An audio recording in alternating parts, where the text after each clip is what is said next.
are going to, reconstruction will come easily to you.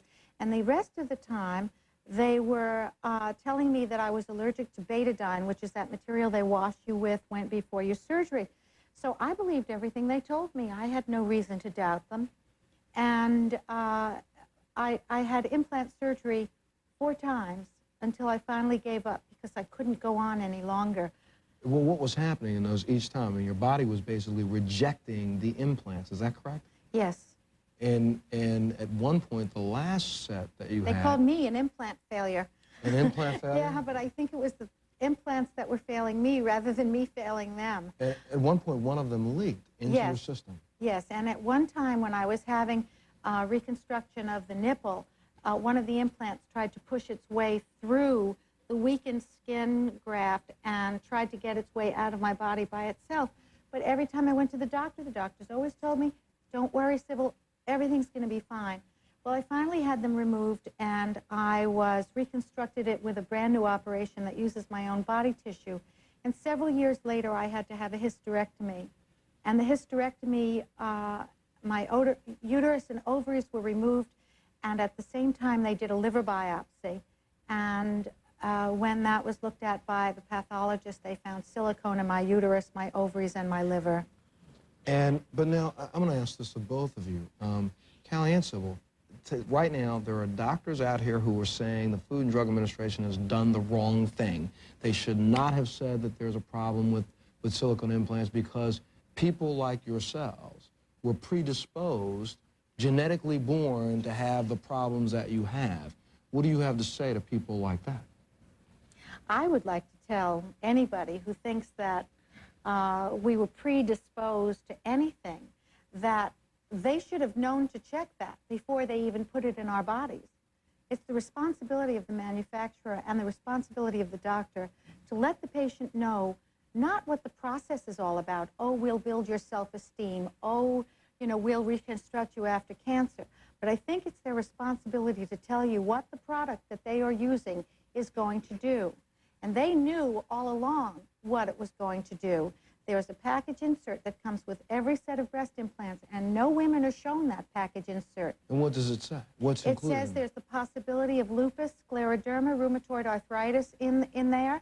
Inside the package? In the package insert. But they open up the box in the operating room when you're asleep, and the doctor hasn't got time to read in the operating room. At least I hope he doesn't have any time to read in the operating room what he's going to do in the next 15 minutes. And he never tells you that. In your case, Callie, I mean, did you have any history in your family of scleroderma? Absolutely not. Nothing? Nothing. And you were a dancer, and you did a couple of things. You were very, very active. I've always been physically very active, yes. And before we went to break, I asked the question, I mean, will you, now that they've been removed, yes, will this process start to reverse itself? It already has begun to do so. It already has begun to do so? Yes, it has begun to do so. And so the last, I guess the last area that you'll get mobility will be the hands. The hands will be the last to get well. And the hands are very difficult. Sometimes they don't come back because there's so many tendons involved in there that once they're weakened, it's very difficult to rebuild them.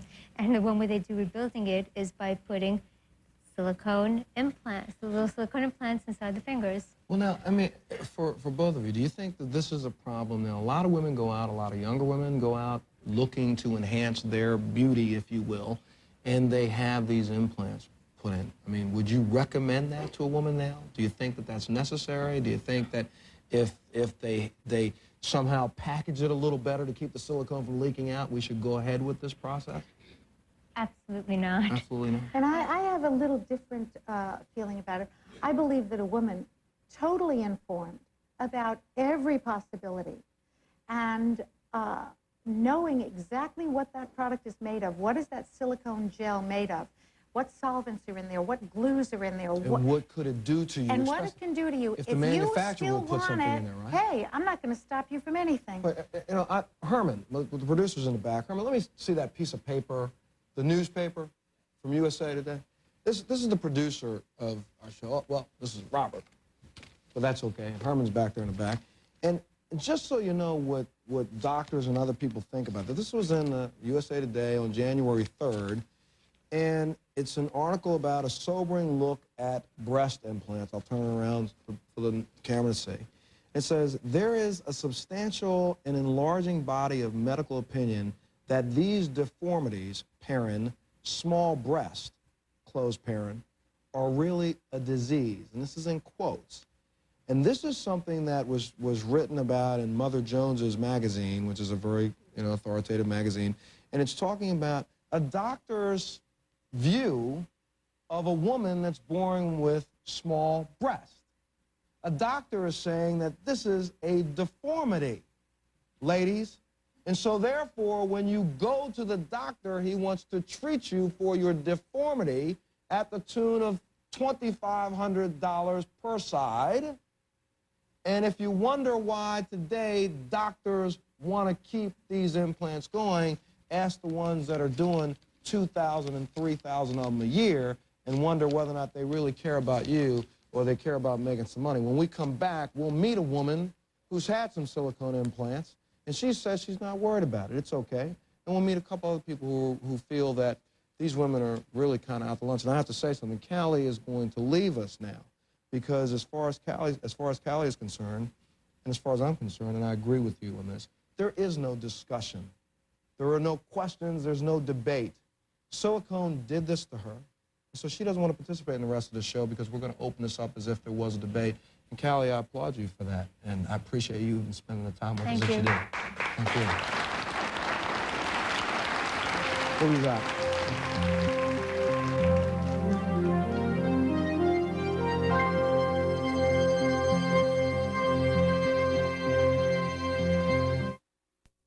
A moratorium on operations that include silicone breast implants.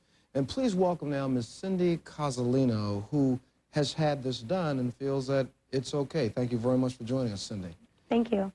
I just want to start, why did you have it done to begin with? Well, actually, I had it done, well, to tell you the truth, my husband, it was his idea. And I thought, well, I never really thought about it until he says, you'd have a figure, because I was totally flat. And I thought, okay, it sounds like a great idea. And so that was the start of it all. And I've had the implants in now for 7 years. I have had another operation, but I've had them, the last one's in for a year. But I'm absolutely happy with what I have. Now, have you had a problem with them at all? Like, did you have any leakage or anything of that nature? Have you had that? Well, I was extremely sick the first incident the first surgery I had. And so I did receive the hardening, which is very common. It is very common. But they did tell me at the beginning that there are risks. That's the main thing is the hardening of the breast. And I did have that, so I had to have that taken care of. And that was done last year, and I've had no problem since. When you say taken care of now, do they have to go back and replace them? Yes, they did. So they, and I mean, since this was not your idea initially, I mean, why didn't you say to your husband, hey, you married me, why not like what you got to begin with? I mean, why not say that? Well, because I have always been, I'm a swimmer, I've been a gymnast, and I'm a very big girl to begin with. And so actually it just made me have a proportion to my body. And it wasn't that I was not satisfied with my body to begin with, but there's always room for improvement. And I wanted to look better. Like I said, I'm a big girl to begin with, and so that way my clothes fit me a lot nicer. Did you see any reaction? I mean, not just from your husband, but from other people. Was their reaction different after you came out of surgery and let's say you went back to work or you went around some friends? What was their reaction to your breast implants? Well, actually, there wasn't, because I went to proportion to my body, so it wasn't like, hello, here I am, and people talking to my chest. It was, I just had a normal, everyday, average woman's figure. Now, are you in any way afraid now because of what the FDA has said? Or Not at all. Worried at all? Not at all. I feel that I'm more concerned about walking across the street than I am about these implants. Okay. There's so many other things in life, and I know so many women that have had these implants, and there's not been a problem whatsoever. I think it's very sad that there is a small percentage, which we don't even know for sure if it is from the implants or not. But I think it's my decision whether or not you know, I wish to have these implants or not. All right, well, joining us right now is Dr. Gary Brody, a plastic surgeon and a consultant to the FDA on breast implants, and also Dr. Steve Weiner, a rheumatologist who has studied the effect of silicone in the human body. Thank you very much, gentlemen, for being here.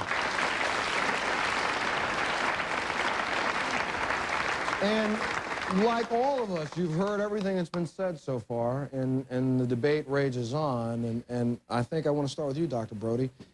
Since you were the consultant to the FDA came out and said, we want to put a moratorium on this, which I think, in a way, kind of countered what your recommendations were. Why don't you tell us how you feel? Well, we're very troubled by the moratorium because it would appear that the FDA has information that they're not sharing with us. And that's very troubling. I want to see that information. I want to satisfy myself, and the rest of American medicine wants to do that too. If they have solid, hard scientific data that suggests there's a danger that we didn't appreciate before, we'd be right behind them from day one. But this secrecy, this inability to share that with us, makes us very suspicious. It's very difficult to understand that with the hundreds and hundreds of studies that have been done about this device and our understanding of the relative risk, that suddenly one study is going to come out and show some unknown, previously unknown problem, it makes us very concerned. Now, could it be the fact that it's just a matter of time, a matter of, you know, we've been doing this for X number of years, different things have happened in the atmosphere and the ozone, and, you know, you never know, they may have effect on the silicone and the way you make it, and next thing you know, it goes in the breast, and bingo, now all the silicone is bad in the world, and that's the reason why this is happening. Shouldn't they say, let's stop until we know what's going on? well, what kind of a message is it when you can say those women who have them in, that's okay, but those of you who might want them now, you shouldn't have them. They are either safe or they're not safe. If they're unsafe, and if there's good hard evidence to prove it, I'd be the first one to support them. But I want to see the evidence. Now, he says he's got something new in the last 2 weeks. And it's hard to believe that suddenly something has appeared in 2 weeks. All right, well, we've got to take a break. But before we take a break, I want to stay for a second with Dr. Weiner. Dr. Weiner, you say that there's studies that have been done that already show that silicone can do things like, in Callie's case, cause scleroderma and other diseases. Is that correct? Yes, that information does exist. It's in existence now? Yes, that in a very small percentage of cases, you can get rheumatic disease as a result of the silicone implants. Okay, and so do you think that that's grounds enough for the FDA to do what they have done and at least say, let's stop, study what we have, count the losses, if you will, before we proceed on? I don't know the information that the FDA has right now. I'm talking about with the information that you know but today. with the information that I have, I'm not recommending that we ban all breast implants. There are clearly women who have had the loss of a breast due to breast cancer and mastectomy who suffer a tremendous psychological loss, and there are very strong psychological indications in some cases. But certainly the presence of rheumatic disease should give you some pause when you consider putting it in your daughter for graduation from high school. Well, I mean, I think if it was my girlfriend, my wife, and with the information that I've seen so far, and just from what we've seen so far on this show today, I'm going to tell you, I would have reservations myself to personally recommend a loved one go in and do this. But I wouldn't jump up and down and say that the federal government has to step in now and ban it. But what I need to know from somebody up there is, should women who have them now be afraid? Yes or no? What do you think, Dr. No. This is not a time bomb waiting to go off. There is no evidence of that whatsoever. Yes, there is a % or so of people who may develop problems, but even then, with explantation, a substantial number will improve. If you take them out, a number of them will get better. Why does a woman have to have it put in and then say to herself, okay, 3 months later, now I have a disease where my hands won't move. I have to have someone with me 7 days a week to stand me up, sit me down, feed me, clothe me, bathe me, and find out that that was caused in a direct result of the silicone in her body. And the manufacturer says it can cause that kind of disease. Why do we even have to put women through that? Because we want them to have large breasts. No, I agree. I mean, we shouldn't put them through it. We don't put them through that. These women come and look for it for themselves. But who? And they're the ones who make the risk-benefit decision for themselves. As On long as they're inadequate informed. information. On as long- inadequate Oh, information? absolutely, Montel. I Okay. know exactly what the FDA is looking at, and I've known it for quite a while, and I think that everybody should know why the FDA has placed a moratorium, which I think Well, was Sybil, a fair and reasonable thing to do. let's do this. Let's stop for just a second. When we come Okay. back, I want you to tell us exactly what you know the FDA knows, because I don't know what they know. We'll be back right after this.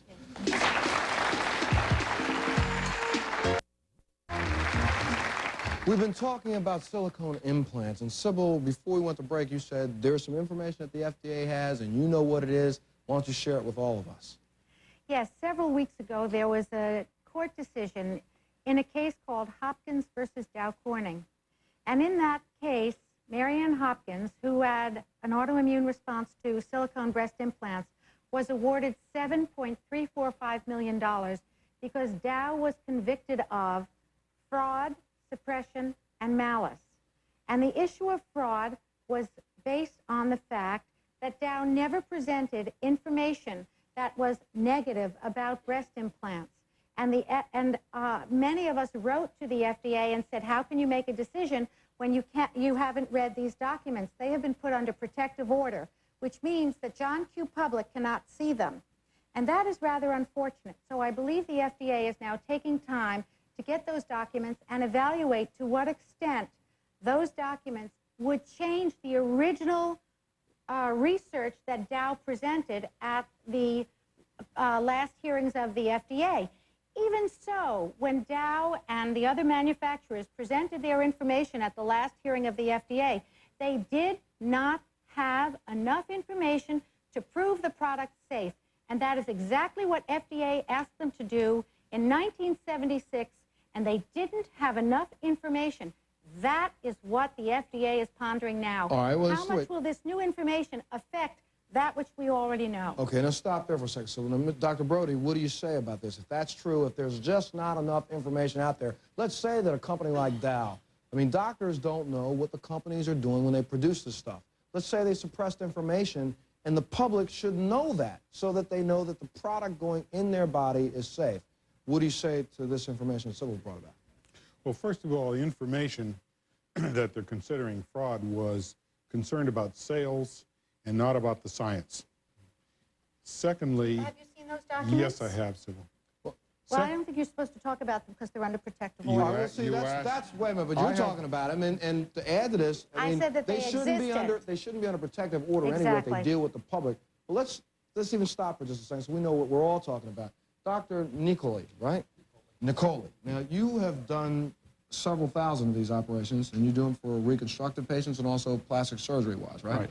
Now, we have a couple of breast implants, and I want you to come over here and just tell me about what these are, what the differences are, and maybe show us what is the thing that could leak. And the one thing you have to realize also, a lot of these are third-generation implants. Implants that we had that Dow Corning, for instance, made 30 years ago obviously aren't as durable and have these are very low-bleed implants. But wait a second, are these things that they made 30 years ago still being put into people's body right now? No, they're not. And my recommendation on somebody that had an implant perhaps 30 years ago would be, do you have a 32 Ford Roadster and you want to go 50 miles an hour and hit a brick wall, your survival isn't the greatest. But if you take a new car that has cushions, seat belts, etc., technology is changing every day. Dow Corning is putting millions of dollars into research. Wait, we're not And gonna- this is we're not what I'm gonna do a just telling commercial you. for Dow, but I no, mean- I'm not. But I'm telling you, these are the latest in implants. This right here. This and the textured. Actually, these have been around for 30 years. This is a smooth gel-filled implant, And what's in it? silicone. Okay, now, isn't there something like there's a water-filled one or a salt water-filled one? This is what's called a textured saline implant, and we inject saline in there. So if this implant breaks, this is we're allowed to use, or we were suggested that we should be using this implant at the present time. The moratorium was on these implants. the You gel are filled. a doctor. Right.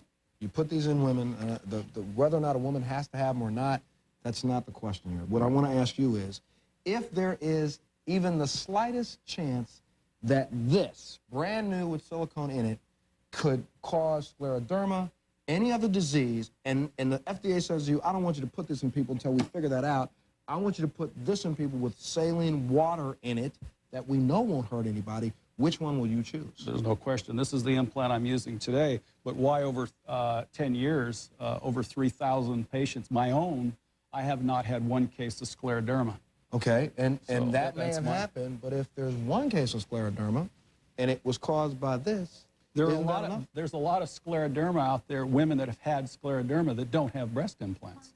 All right. Excuse me, does the doctor routinely run a rheumatological workup I do on all not. these three? How do you know whether they have scleroderma or lupus or any of the lupus-like diseases? Because I follow my patients. But you're not following them with a blood test, which is what you need to do to find out whether somebody has Well, lupus. Sybil, now hold on a We second. can The argue. doctor, we can argue him in particular, but the thing is about everybody, if it's a choice between this might even hurt someone and this won't, ladies in the audience, somebody tell me something. Do you want the one that might hurt you or do you want the one that won't hurt you? Excuse me, Montel. I need to say something though too. As far as I'm no doctor, but I've also known a girlfriend who had the saline implants and went up skiing and they froze. And okay, they froze. Okay. Wait. So there's a risk in everything. I've never heard All right, we got to take a break. I got to take a break. When we come back, we'll find out about what happens when you freeze and you... We'll be back in a second. We'll be back right after this.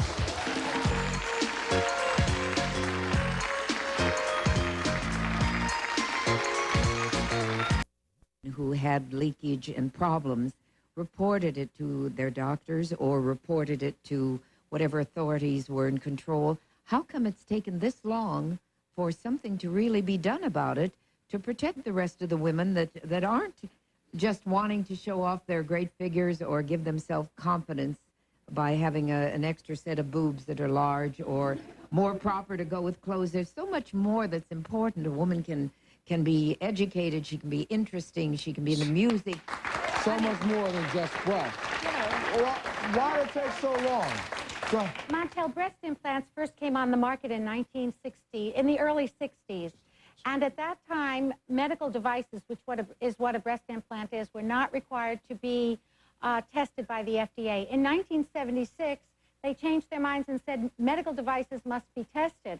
And, but anything that was on the market before 1976 could stay on the market. And so we have breast implants that have never been approved by the FDA, still haven't been approved by the FDA, and they have had since 1976 to prepare enough documentation to say that the product is safe and still have not been able to do it.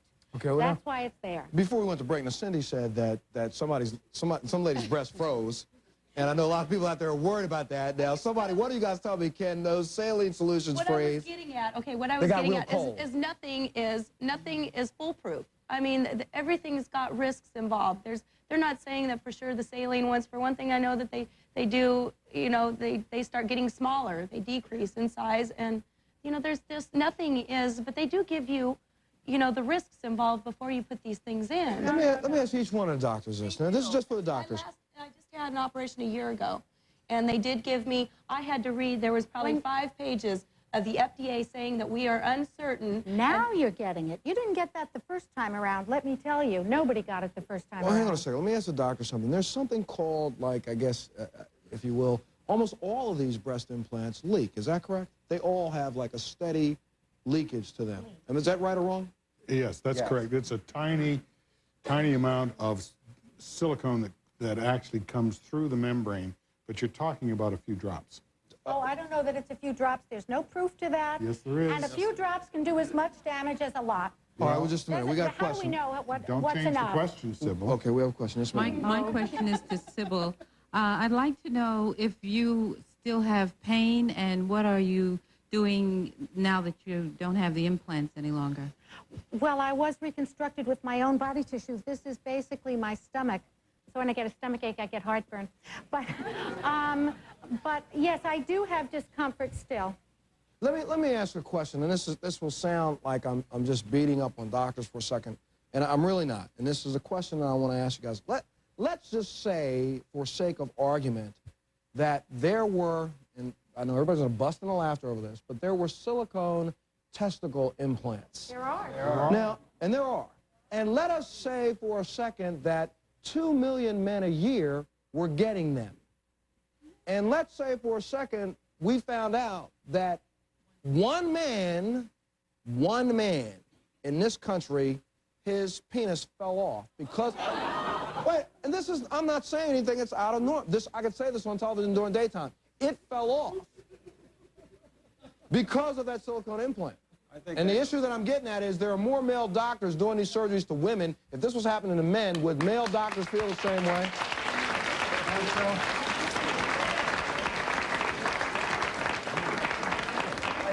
There are almost 750,000 men who've had penile implants, and not all have gone well, and some of them have had real problems.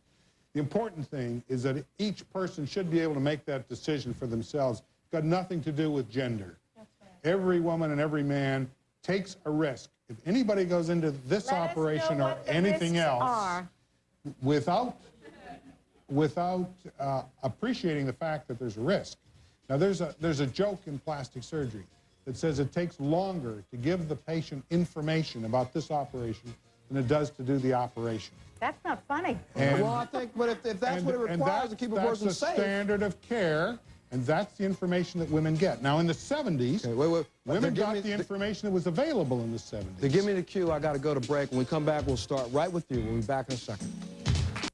And if again, I'll throw out all these crazy hypotheticals, but then if you say that about silicone, then you should probably say the same thing about heroin or cocaine or crack. It should be the individual's choice. We know it'll kill you, so if silicone will kill you, hey, go get yourself a nickel bag of silicone or something like that. Well, that's a totally different show, Montel. Well, it is, but let me tell you that the American Medical Association, the American College of Surgeons, the American College of Oncologic Surgery, the American Cancer Society, and half a dozen other that I could take your time, have said that we recognize there are risks and that every patient, every woman should be advised of the risks, which we fully agree, and then may be able to make the decision because the risk level is relatively small, and therefore they should be able to make that decision for themselves without the government saying because 1 or 2 or 1% of patients have had problems because there's no surgical or medical technique that's problem-free. Okay. The 1% should rule the 95%. Montel, the numbers are all wrong. I am just choking when people talk like this. What happens is all of these colleges say you should be told everything. What goes on in the trenches, Montel, is very different. Is a woman told that the life expectancy of a breast implant is about 7 years? Is a woman told that her insurance company will not pay for the removal and replacement of an augmented breast implant? Who's going to pay for that? She's not told that the ones in the 70s are no longer any good. So here are the doctors coming along with a much bigger fee. Nobody's told the entire story because the entire story hasn't been told yet. And until the FDA tells us whether this product can be used according to the issues of safety, forget it. All right, let's get some questions from people in the audience because they've been chomping at the bit to get in. Yes, ma'am. This is to either of the doctors. If they can make breasts out of other body tissue, why do they use anything synthetic? Well, because of cosmetic procedures mainly. For reconstructive, you can use other body parts, but for cosmetic, it wouldn't be sensible to take a muscle from the back to enlarge your breast. And I've only had 2 breast implants break in 10 years. I wonder where all those broken implants come from. Well, just a second. Cheaper implants. But doctor, I'm going to ask you a question. You don't know for sure unless you're telling me that you have a checkup with all 2,000 of those women you see each year? Because you should be doing nothing but putting in breasts and checking on breasts, putting in breasts and checking on breasts. I check them for 1 year, and they're gynecologists that most of them that I know follow them from then on and refer them back to me if there's any problems on mammograms. And you've never had any? Well, I've had 2 implants broken. That does create a problem where you to have joint pain, muscle pain, nerve pain, the type of things we're seeing in these breast implants. Would you talk to your gynecologist? It's nothing you would go to your gynecologist for. You go to a different doctor. You go a different type of doctor, maybe your family physician, maybe a rheumatologist. Also, we're seeing the problems at 8 to 10 years out. We're not seeing them at 1 year out. We're seeing them as long as 20 years out. So, you know, you really may not have the whole picture, huh? Picture. Let's get some more questions in. Wait just a second, sir. Let me get a question. Yes, ma'am. I would just like to know what are they doing then about the silicone that's in all the hip replacements, the knee replacements, the heart pacers, the brain shunts, as the previous lady said, with her fingers, if she had them fixed, it would be silicone. What are we doing about all that silicone that goes in the body? It's the same thing. It's the same No, it type is of not the silicone. same thing. It is not? The silicone gel is a gel soup. It is made out of silicone gel. It is made out of solvents and glues that are unnamed, and we'd like to know what those names are. Okay, Dr. about Brody, you your wanted to saline? jump in and say something? Well, in terms of the reconstruction, it's a much bigger operation, Sybil will agree, than the augmentation. Secondly, and I think that Sybil will agree with me on this, that what's important is that all of these things are told to patients today. In the 70s, a lot of this information wasn't available. Okay. Oh, it was, but it was being hidden by the manufacturers. no. All right, Oh, we've yes, got it to take was. another break, and we'll be back, and we'll try to get to a bottom line as soon as we come back. Now, I have to ask any one of the doctors up there, because I think it's a very important question. If there is a little leakage in all of these breast implants, how much silicone in the body is dangerous? Is it dangerous? We don't know that. Diabetics, for instance, get a certain amount of injections every day with silicone-coated syringes, You can't and there are compare tons that of to them. the pool of Absolutely, silicone in you an can. implant. Absolutely, it's the same. But is it like a teaspoon, 12 over milligrams? years, absolutely. Could it be damaging to you? Yes, We of don't see any course. deaths from. There's not one death of silicone noted in the literature. How many people die of cigarette Oh, smoking in the Montel, we Federal have Drug no idea Administration? about that. That's we not don't? reasonable to say. Well, Let's we've got get to, to the chase stop. for We don't have a moment. lot of time, so we've Okay, got to stop. I want to cut to the chase and tell women what they should be doing. You better do it real quick, because you Okay. won't have any time. Get your records from your doctor. Make sure you know what kind of breast implant you have. Make sure you get regular checkups. Make sure you have a mammogram from time to time, and wait for the response. Okay, well, I've got to thank all of our guests, Callie, who was here earlier, Sybil, Cindy, Dr. Brody, Dr. Weiner, and Dr. Nicole. Did I get it right this time? Yes, sir. Thank you very much. Join us again on the next Montel.